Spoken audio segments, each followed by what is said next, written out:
कल मेरी बेटी की प्ले डेट पर मुझे एक ऐसी स्टोरी पता चली जिसकी बात ऑनेस्टली मैं अभी तक सोच रही हूँ कि आखिर ऐसा कैसे हो सकता है।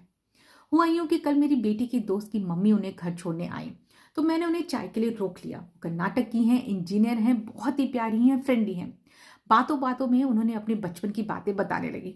उनकी फैमिली जब वो 6-7 साल की थी तो तमिलनाडु शिफ्ट हुई, और फिर उन्होंने जो मुझे ऐसी बात बताई जो सच में चौंकाने वाली थी। उन्होंने कहा कि उस टाइम पर स्कूल में हिंदी पढ़ाना अलाउड ही नहीं था। नो हिंदी। और बात सिर्फ इतनी नहीं थी कि हिंदी कंपलसरी नहीं थी, अपेरेंटली हिंदी को नीची नजरों से देखा जाता था। लेकिन इंटरेस्टिंग बात सुनिए, उनके स्कूल की डायरेक्टर तेलुगु थे, तो हिंदी तो उनको पढ़ाई जाती थी, लेकिन उसका कोई एग्जाम नहीं हो सकता था, उसका मेंशन स्कूल रिपोर्ट कार्ड में भी नहीं हो सकता था।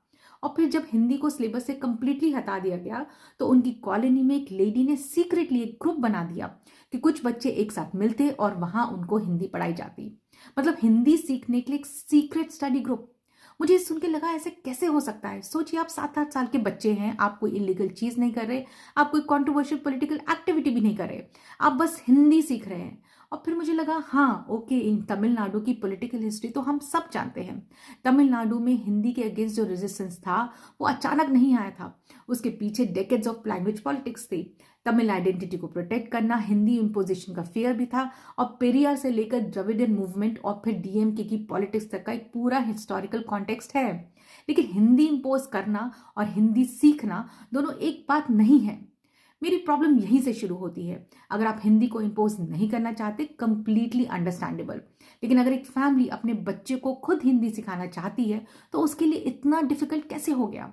और फिर मुझे सबसे ज्यादा परेशान करता है कि जब पॉलिटिक्स इतनी डीपली एजुकेशन में घुस जाती है तो अल्टीमेटली इम्पैक्ट किस पे पड़ता है?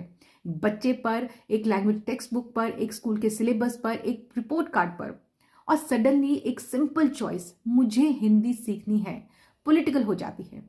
मैं ये नहीं कह रही कि तमिल लैंग्वेज प्राइड गलत है, बिल्कुल नहीं। अपनी लैंग्वेज, अपनी कल्चर, अपनी आइडेंटिटी को प्रोटेक्ट करना एब्सोल्युटली लेजिटिमेट है, और ये भी कि ये उनका व्यक्तिगत याद है, अनुभव है। लेकिन इस कहानी के जरिए मेरा सवाल सिर्फ इतना है, क्या किसी बच्चे को अपनी पसंद की दूसरी भारतीय भाषा सीखने की आज़ादी नहीं होनी चाहिए? तमिल से प्यार करने के लिए हिंदी से नफरत करना जरूरी कैसे हो गया? और शायद पॉलिटिक्स का सबसे इंटरेस्टिंग पार्ट यही है कि कभी कभी पॉलिटिक्स पार्लियामेंट में नहीं होती, कभी कभी वो छोटे बच्चे की क्लासरूम में भी होती है।